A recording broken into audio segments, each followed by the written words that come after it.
নমস্কার বন্ধুরা, horticulture world চ্যানেলে আপনাদের স্বাগত। আমি সৌরভ। আজকে এসে গেছি নতুন ভিডিও নিয়ে। হ্যাঁ বন্ধুরা, আজকে যে ভিডিওটা নিয়ে এসেছি সেটা আপনারা দেখেই বুঝতে পারছেন, গোলাপ গাছ। আজকে গোলাপ গাছ কী করে বসাতে হয় সেই নিয়ে আজকে ভিডিও। গোলাপ গাছ কীভাবে বসাবো এবং গোলাপ গাছের সম্পূর্ণ পরিচর্যা আপনারা বা আমরা কিভাবে করব সেটাই আজকে বিষয়। তো বন্ধুরা, আজকে বসানোটুকুই বলবো, তারপর পরিচর্যাটা পরে কিভাবে হবে প্রতি মাসে মাসে আমি আপনাদের আপডেট দিতে থাকবো। আপনারা আমার ভিডিও দেখতে থাকবেন, তাহলে সম্পূর্ণ বিষয় সম্পর্কে আপনাদের ধারণা এসে যাবে। তো বন্ধুরা, আজকে যে গোলাপ গাছটা আমি বসাবো সেটা হচ্ছে হাইব্রিডটি প্রজাতির একটি গাছ। এই জাতটা, এই গোলাপের যে জাতটা সেটার নাম হচ্ছে garden of the world. Garden of the world, এটা হচ্ছে একটা বিদেশি গাছ। আমি বাইরে থেকে এটাকে আনিয়েছি। প্রচুর প্রচুর বড় বড় ফুল হয় এবং সেন্টও খুব সুন্দর এটা। তো প্রথম যে বিষয়টা বন্ধুরা, এই দেখছেন একটা খোলামকুচি। এই খোলামকুচিটাকে দেখুন, একদিকটায় এর উঁচু এবং অন্য দিকটা হচ্ছে ঢালু। এদিকটা ঢালু আর এদিকটা উঁচু। সবসময় এই খোলামকুচিটাকে আমাদের কি করতে হবে, এই যে টবটা রয়েছে, টবের নিচে যে হোলটা রয়েছে আপনারা দেখতে পাচ্ছেন এখানে যে হোলটা, সেই হোলটাতে খোলামকুচির ঢালু দিকটাকে আমরা সুন্দরভাবে এইখানটায় দেব, সুন্দরভাবে মাঝখানে বসিয়ে দেব। কিছু কিছু ক্ষেত্রে কি হয়, আমাদের এই টবের মধ্যে দু তিনটে কি থাকে, ছিদ্র থাকে। তো এই ছিদ্রগুলোতে আমাদের খোলামকুচি দিয়ে দিতে হবে, যেভাবে আগেরটাকে দিলাম সেই মতনই দিতে হবে। এরপর কি করতে হবে, এরপর অনেকেই কি করেন, খোলামকুচি দিয়ে তার উপরে মাটি দিয়ে দেন। ভাবেন যে খোলামকুচি যখন দিয়ে দিয়েছি, জল তাহলে বেরিয়ে যাবে এবং তার সঙ্গে মাটি কোনো রকমভাবে পাস করবে না। না বন্ধুরা, যদি খোলামকুচি দেওয়ার পর মাটি দেন, সমস্যাটা কি হতে পারে, আপনারা দেখবেন যে ওই জায়গাটাতে যেখানটায় ছিদ্রটা রয়েছে সেই ছিদ্রটার কাছে মাটি গিয়ে জ্যাম করে গেছে। এর ফলে কি হবে, ওই জায়গাটা দিয়ে জল পাস করবে না এবং আস্তে আস্তে গাছটায় জল জমে গিয়ে গাছের গোড়া পচে যেতে পারে। তার জন্য আমাদের যেটা করতে হবে সেটা হচ্ছে, আমি রেখেছি ইটের কুঁচো। এইখানে যে ইটের কুচোগুলো রয়েছে, এই ইটের কুচোগুলোকে আমি ভালো করে নিচটাতে সুন্দরভাবে দিয়ে দেব, সুন্দরভাবে ইটের কুচোগুলো দিয়ে দেবো। এবার এখন বন্ধুরা, এখানে এই ইট অথবা আপনারা বিল্ডিং তৈরির যে স্টোন চিপসগুলো রয়েছে সেগুলোও দিতে পারেন। তো দেওয়ার পরে আমাদের কি করতে হবে, বালি দিয়ে দিতে হবে। এইভাবে বালিটাকে সুন্দরভাবে আমরা ইটের কুঁচোর ওপরে দিয়ে একটা স্তর তৈরি করে দেবো। কেন দেবো, কারণ বালিটা দিলে কি হবে, জলটা সুন্দরভাবে এখান দিয়ে নিকাশি হয়ে যেতে পারবে। এরপর বন্ধুরা যেটা করতে হবে সেটা হচ্ছে মাটি দিতে হবে। শুধুই কি মাটি দিয়ে আমরা গাছ বসাবো? না বন্ধুরা, শুধু মাটি না, এখানে কীরকমভাবে দিতে হবে, দুভাগ ওজনের মাটি দিতে হবে। এখানে ধরুন 6 ইঞ্চি টব।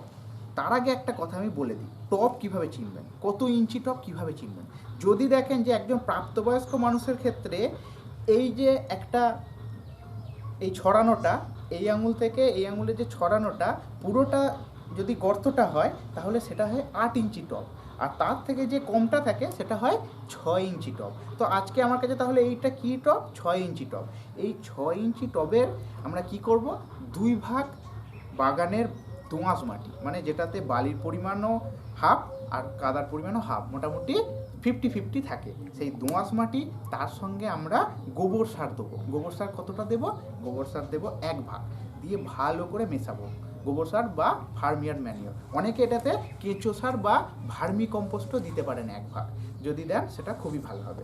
তো আজকে আমি যেটা করব সেটা হচ্ছে 2 ভাগ ওজনের দোআঁশ মাটি, তার সঙ্গে 1 ভাগ গোবর সার, আর তার সঙ্গে 15 গ্রাম নিম খোল, 15 গ্রাম সর্ষের খোল এবং হাড় গুঁড়ো দেবো। কত দেবো হাড় গুঁড়ো, 15 গ্রাম। দেখুন বন্ধুরা, আমি যে সমস্ত মেটেরিয়ালের কথা বললাম সেগুলো দিয়ে আমি একটা মাটি বানিয়েছি। এই মাটিটাকে আমি সুন্দরভাবে এই টবের মধ্যে ভরাট করে দেবো। নিম খোলটা আমরা কেন দিয়েছি, নিম খোলটার মধ্যে যেমন এনপিকে থাকে, নাইট্রোজেন থাকে এর মধ্যে 5%, 1% থাকে ফসফরাস, পটাশ থাকে 2%। যেমন এনপিকে চাহিদা মেটে, তার সঙ্গে calcium, magnesium, sulphur, zinc, copper এগুলো প্রচুর পরিমাণে থাকে। মাটি ভরাট করা হয়ে গেছে, এখন যেটা করতে হবে গাছটাকে আমাদের বসাতে হবে। তো কিভাবে আমরা গাছটা বসাবো, এই দেখুন, এইটা বাডিং করা একটা গাছ, এই গাছটাকে আনা হয়েছে। দেখতে পাচ্ছি আমরা যখন প্যাকেট থেকে বার করব, যদি মাটি শুধুই যদি ভেতরে মাটি থাকে সেক্ষেত্রে কোনো সমস্যা নেই, কিন্তু যদি দেখুন মাটি অল্প পরিমাণে দিয়ে বাইরে যদি ধানের যে আগড়া বা তুষ যেটা হাঁসটা সেইটা থাকে, সেইটাকে কি করতে হবে, আমাদের ভালো করে ঝরিয়ে ফেলে দিতে হবে। যদি আমরা ঝরিয়ে না ফেলি তাহলে কি হবে, উইয়ের সমস্যা দেখা দেবে, উই পোকা। তো তার জন্য আমাদের ভালো করে এই যে আগড়া বা ধানের যে হাঁসটা থাকে সেটাকে আমাদের ভালো করে ঝরিয়ে ফেলে দিতে হবে। দেখুন বন্ধুরা, এই জায়গাটাতে কি ফোলা জায়গা, দেখুন এই জায়গাটায় বাডিং করা হয়েছে, সায়ন ওপরে নিচের উৎস। তো কি এই জায়গাটাকে সবসময় মাটির ওপরে রাখতে হবে, না হলে কি এই জায়গাটা অনেক সময় পচে যেতে পারে, এবং এই জায়গাটা মাটির নিচে থাকলে অনেক রকমের ডাল বেরোনোর যে প্রবণতা সেটা বেড়ে যায়। তো আমরা কি করব, আমরা মাঝখানটাতে গর্ত করব। একটু গর্ত করার পর গাছটার শিকড়গুলোকে চারিদিকে একটু ছড়িয়ে দেবো এবং গাছটাকে এইভাবে বসিয়ে দেবো। ট্যাগটাকে, এই ট্যাগ যেটা আছে ট্যাগটাকে ওপরে তুলে দেবো, কারণ ওটাই গাছটার পরিচয়। আমি পরে ভুলে গেলেও আমার ওই ট্যাগটাই আমাকে গাছটা সম্পর্কে জানিয়ে দেবে যে এটা এই গাছ আছে। কিন্তু বন্ধুরা, এখানে একটা গুরুত্বপূর্ণ বিষয় আছে। গুরুত্বপূর্ণ বিষয়টা হচ্ছে যে অনেকে আলগাভাবে বসালে কি সমস্যা, এইখানে হাওয়া ধরে যায়, গোড়াতে কি হয়, হাওয়া ধরে যায়, ফলে ছত্রাকের আক্রমণ হতে পারে। একটুখানি জল দেওয়ার জন্য আমাদের ফাঁকা জায়গা রেখে দিতে হবে, পুরোটা মাটি দিয়ে আমরা কিন্তু ভরাট করব না। তো বন্ধুরা, তোমরা দেখো কত সুন্দরভাবে আমি এখানে গাছটাকে বসালাম। তো এই বসানোর পর আমাদের যেটা করতে হবে, ভরপুর করে পুরোটাই জল দিয়ে দিতে হবে। সুন্দরভাবে জলটা দিয়ে মাটিটাকে ভিজিয়ে দিতে হবে। তো বন্ধুরা, আরেকটা বিষয়, আমরা গাছটাকে বসিয়ে ফেললাম, কিন্তু গাছটা অনেক দূর থেকে আনা হয়েছে, একটা বিদেশি গাছ, সেটাকে আনা হয়েছে। এইবার এই পরিবেশে হওয়ার জন্য আমাকে তার একটা গুরুত্বপূর্ণ ভূমিকা আমাকে এখানে নিতে হবে। কি না, আমাকে এটাকে একটা ছত্রাকনাশক দিয়ে ভালো করে স্প্রে করে দিতে হবে। কারণ কি, নতুন পরিবেশে একটা রোগের উপদ্রব বেশি থাকে, তাই আমরা কি করব, যে কোনো একটা ছত্রাকনাশক দিয়ে স্প্রে করে দেবো। তো আজকে আমি যে ছত্রাকনাশকটা দেখাচ্ছি এখানে, প্রোপিনেপ, এটাও আপনারা দিতে পারেন, বা আপনারা কপার অক্সিক্লোরাইডটাও দিতে পারেন। যদি আপনারা প্রোপিনেপ দেন, প্রোপিনেপ 70% ওয়েটেবল পাউডার, তাহলে সেক্ষেত্রে আপনারা 2 গ্রাম প্রতি লিটার জলে গুলে দেবেন। যদি আপনারা কপার অক্সিক্লোরাইড দেন, সেটাকে আপনারা 2.5 গ্রাম প্রতি লিটার জলে গুলে দেবেন। যদি আপনারা ম্যানকোজেব M45 দেন, তাহলে সেক্ষেত্রে 2.5 গ্রাম প্রতি লিটার জলে গুলে ভালো করে গাছটাকে স্নান করিয়ে দেবেন। এই ছত্রাকনাশক দিয়ে স্নান করিয়ে দেওয়াটা অত্যন্ত গুরুত্বপূর্ণ। এইভাবে যদি আপনারা গাছ বসান এবং গাছের ট্রিটমেন্ট করেন, তাহলে গাছে কোনো রকম কোনো রোগ আসবে না, গাছ খুব তাড়াতাড়ি গ্রোথ নিয়ে নেবে এবং সেই গাছটা থেকে খুব অল্প সময়ে আপনারা ফুল পেতে পারবেন এবং আপনার বাগান ফুলে ভরে যাবে।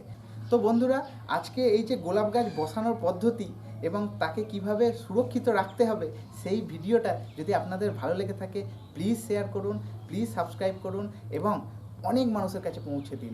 যারা বাগান প্রেমী বা যারা জমিতে চাষ করতে চান, তাদের এইভাবে চাষ করাটা গুরুত্বপূর্ণ ব্যাপার। এবার যারা জমিতে চাষ করবেন, অন্য একদিন আপনাদের একর জমিতে বা বিঘা প্রতি জমিতে কিভাবে কতটা সার দেবেন সেই নিয়ে আমি আসব।